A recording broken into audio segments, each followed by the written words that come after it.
Deep in the 100-acre wood, where Christopher Robin plays, you'll find the enchanted neighborhood of Christopher's childhood days.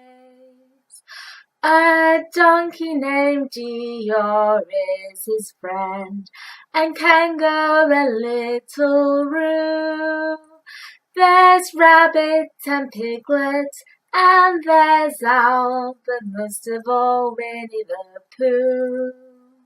Winnie the Pooh, Winnie the Pooh, cubby little tubby all stuffed with fluffies. Winnie the Pooh, Winnie the Pooh, willy-nilly silly old bear.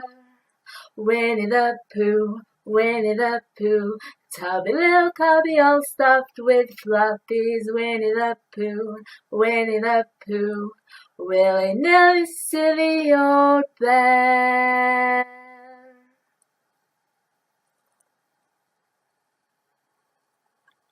Hello, it is Wednesday the 18th of January and this is Breaking Walls and Closing Covers with me, Katie, and today is Winnie the Pooh Day, which is marked on the day of the Winnie the Pooh author A. Milne's birthday.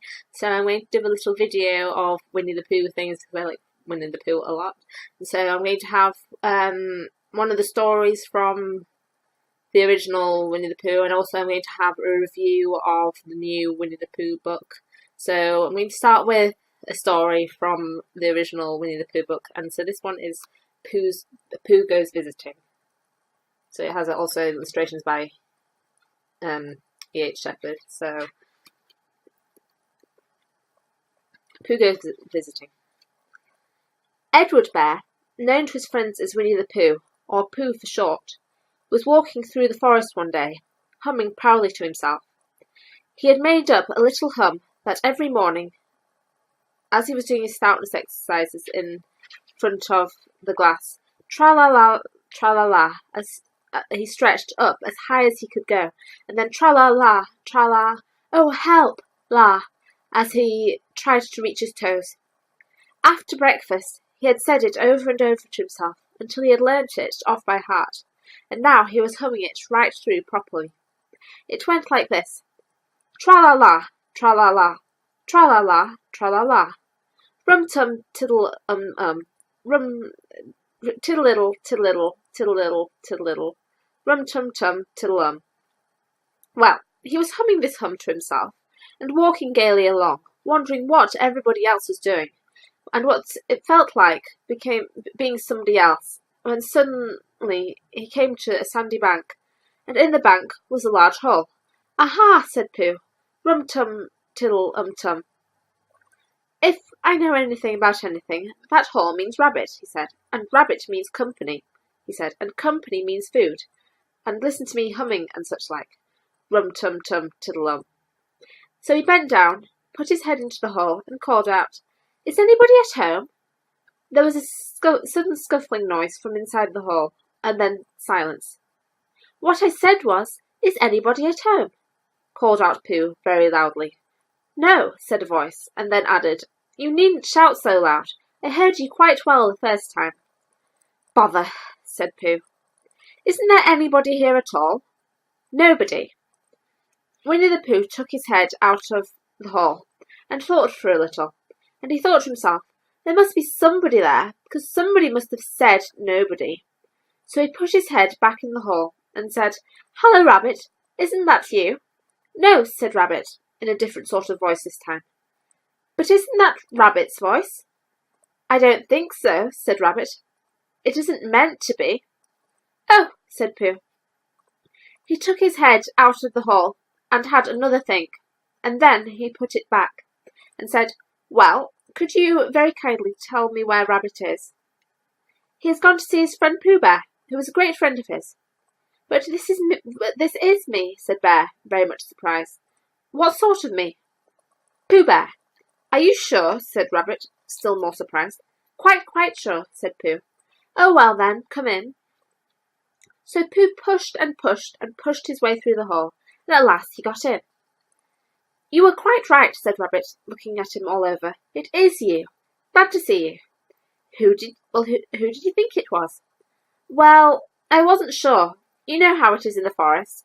One can't have anybody coming into one's house. One has to be careful. What about a mouthful of something? Pooh always liked a little something at 11 o'clock in the morning, and he was very glad to see Rabbit getting out the plates and mugs. And when Rabbit said, "Honey or condensed milk with your bread," he was so excited that he said, "Both." And then, so as to not seem greedy, he added, "But don't bother about the bread, please." And for a long time after that he said nothing, until at last, humming to himself in a rather sticky voice, he got up, shook Rabbit lovingly by the paw, and said that he must be going on. "Must you?" said Rabbit politely. "Well," said Pooh, "I could stay a little longer if you—" and he tried very hard to look in the direction of the larder. "As a matter of fact," said Rabbit, "I was going out myself directly." "Oh, well then, I'll be going on. Goodbye." "Well, goodbye, if you're sure you won't have any more." "Is there any more?" asked Pooh quickly. Rabbit took the covers off the dishes, and said, "No, there wasn't." "I thought not," said Pooh, nodding to himself. "Well, goodbye, I must be going on." So he started to climb out of the hole. He pushed with his front paws, and pushed with his back paws, and in a little while his nose was out in the open again, and then his ears, and then his front paws, and then his shoulders, and then— "Oh, help!" said Pooh. "I'd better go back." "Oh, bother!" said Pooh. "I shall have to go on." "I can't do either," said Pooh. "Oh, help and bother!" Now, by this time, Rabbit wanted to go for a walk too, and finding the front door full, he went out by the back door, and came round to Pooh, and looked at him. "Hello, are you stuck?" he asked. No, said Pooh carelessly, "just resting and thinking and humming to myself." "Here, give us a paw." Pooh Bear stretched out a paw, and Rabbit pulled and pulled and pulled. "Ow!" cried Pooh. "You're hurting." "The fact is," said Rabbit, "you're stuck." "It all comes," said Pooh crossly, "of not having front doors big enough." "It all comes," said Rabbit sternly, "of eating too much." "I thought at the time," said Rabbit. "Only I didn't like to say anything," said Rabbit. "That one of us was eating too much," said Rabbit. "I knew it wasn't me," he said. "Well, well, I shall go and fetch Christopher Robin." Christopher Robin lived at the other end of the forest, and when he came back with Rabbit and saw the front half of Pooh, he said, "Silly old bear," in such a loving voice that everybody felt quite hopeful again. "I was just beginning to think," said Bear, sniffing slightly, "that Rabbit might never be able to use his front door again, and I should hate that," he said. "So should I," said Rabbit. "Use his front door again?" said Christopher Robin. "Of course he'll use his front door again." "Good," said Rabbit. "If we can't pull you out, Pooh, we might push you back." Rabbit scratched his whiskers thoughtfully, and pointed out that when once Pooh was pushed back, he was back, and of course nobody was more glad to see Pooh than he was. Still, there it was. Some lived in trees, and some lived underground, and— "You mean I'd never get out?" said Pooh.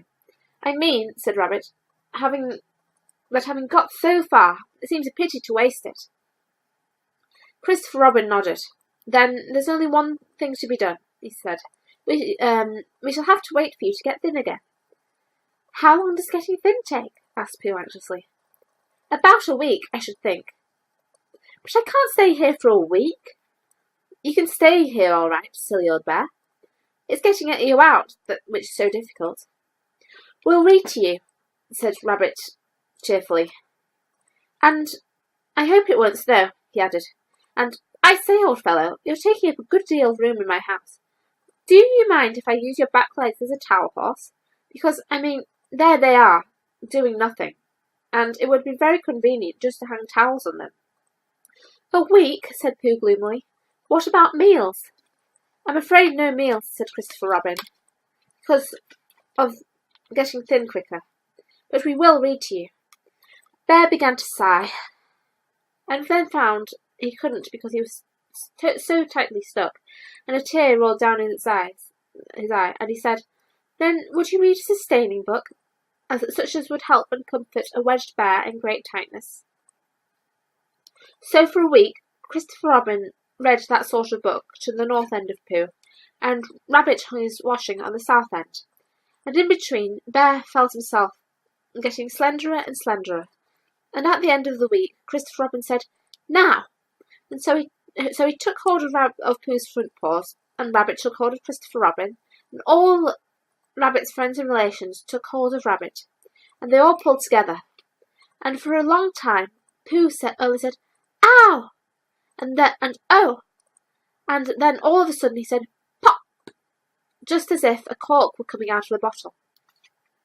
And Christopher Robin and Rabbit and all Rabbit's friends and relations went head over heels backwards, and on the top of them came Winnie the Pooh, free. So, with a nod of thanks to his friends, he went on with his walk through the forest, humming proudly to himself. But Christopher Robin looked after him lovingly and said to himself, "Silly old bear." So that was Pooh Goes Visiting, from the original Winnie the Pooh book by A. Milne and illustrated by Ernest H. Shepard. So here are some of the illustrations, if you can find them. That's one of Pooh stuck with Rabbit in his house. There's another here of Rabbit. I'm not sure if it's the Rabbit, but Rabbit's visiting Pooh at the front. It will be that Rabbit, actually, the original Rabbit. Was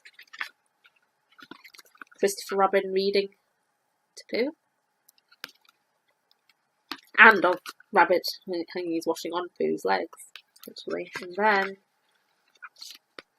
Christopher Robin, Rabbit, and all of Rabbit's friends and relations pulling Pooh out of the hole. So that's the story. So now I'm back with the final part of, not final part, but second to last part of this video, which is a review of the 90th anniversary book of Winnie the Pooh, which is called The Best Bear in All the World. And it's a collection of 4 stories that were inspired by the stories by A. Milne and the illustrations by E.H. Shepard. So it's written by Paul Bright, Brian Sibley, Jeanne Willis and Kate Saunders, and the illustrations for this book are by Mark Burgess. And it's an authorised sequel for the 90th anniversary, and the blurb on the back is 90 years since Winnie the Pooh first stepped into the forest. He's venturing back in an entirely new collection of stories. 4 highly acclaimed authors, Paul Bright, Brian Sibley, Kate Saunders and Jeanne Willis, will transport you to the 100-acre wood, where you will meet new companions and old friends in 4 delightful adventures. With decorations by Mark Burgess, inspired by E.H. Shepard's original illustrations, this authorised sequel reaffirms Winnie the Pooh as the best bear in all the world. And I think I'm now going to read, actually, the introduction. Right.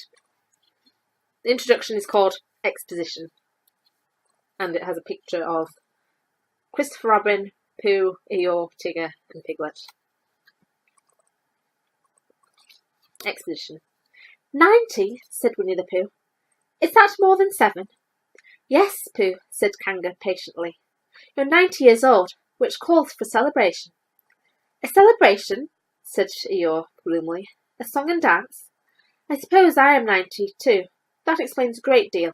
But no whooping and whatnot for Eeyore. 92?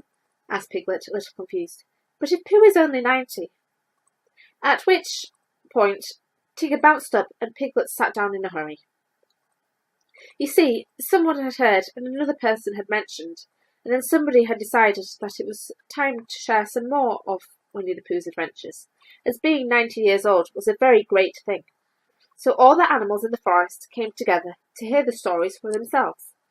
Pooh had, in all the excitement, forgotten what many of them are about, and hoped that his friends were in them, and that he came off all right. Well, Pooh needn't have worried. In these adventures, he encounters mythical creatures, mysterious new friends and foes, and a peculiar type of sauce. They're the kind of adventures that just seem to happen in the 100-acre wood. So settle down, sit back, and enjoy 4 new stories about the best bear in all the world, Winnie the Pooh, and all his friends. So, acknowledgements, it says, this official sequel is based on the original Winnie the Pooh stories written by A. Milne and decorated in the style of E. H. Shepard. The publisher would like to thank the trustees of the Pooh Properties and the Shepard Trust for their contributions throughout, and Stephanie Thwaites at Curtis Brown for her advice and enthusiasm at all stages of the project. So, I'm not going to actually read any of the story in case it spoils it for some people who haven't read it, but I'm actually going to read a review of the book that I've written as I've just read it. So, here's my review of The Best Bear in All the World by Paul Bright, Brian Sibley, Jeanne Willis and Kate Saunders. Although this new Winnie the Pooh book is by 4 entirely different authors, I definitely feel that they have captured the mischief and type of adventures that Pooh and his friends got up to in the original book by A. Milne. From Piglet's fear of imaginary creatures such as the mythical and extinct dragon and another donkey, to the gang's struggles in reading that lead to concerns for Christopher Robin, to Pooh's little made-up rhymes while he was out walking. The authors also wove clues early on in their stories that led me, as a reader of the original book and some of the Winnie the Pooh films, to have those uh-oh moments as I realised what was happening and what scrapes Pooh and friends were getting into as they made decisions based on their imaginations, fears and misunderstandings. I would recommend this book to everyone, young and old, as much as I would recommend the original. The illustrations by Mark Burgess were also beautiful and both matched the style of E.H. Shepard's as well as adding something new. So that's my review of The Best Bear in All the World. So I definitely recommend at any age you should read that to your children, to your grandchildren. Read it just for yourself like I have done. I've also partially read it to my mother, but it's just like I like reading out loud because it gets me places. I also just like the voices listening to, speaking for Winnie the Pooh and everybody. So that's Best Bear in All the World. And now the last song to close this video is With a Few Good Friends, which Carly Simon sings for the film Piglet's Big Movie. Bye. With a few good friends and a stick or two, a house is built in a corner called Pooh. With a friend and a stick or 3 or 4, a house is built where it wasn't before. With a window here and there, a door, and a nail and a peg for the coat of eel. With a few good friends and a stick or 2, a house is built in a corner called Pooh. With a friend and a stick or 3 or 4, a house is built where it wasn't before.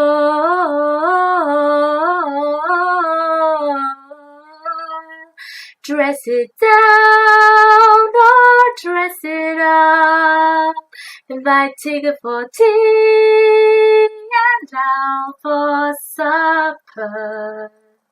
With a few good friends and a stick or 2, a house is built in a corner called Pooh. With a friend and a stick or 3 or 4, a house is built where it wasn't before.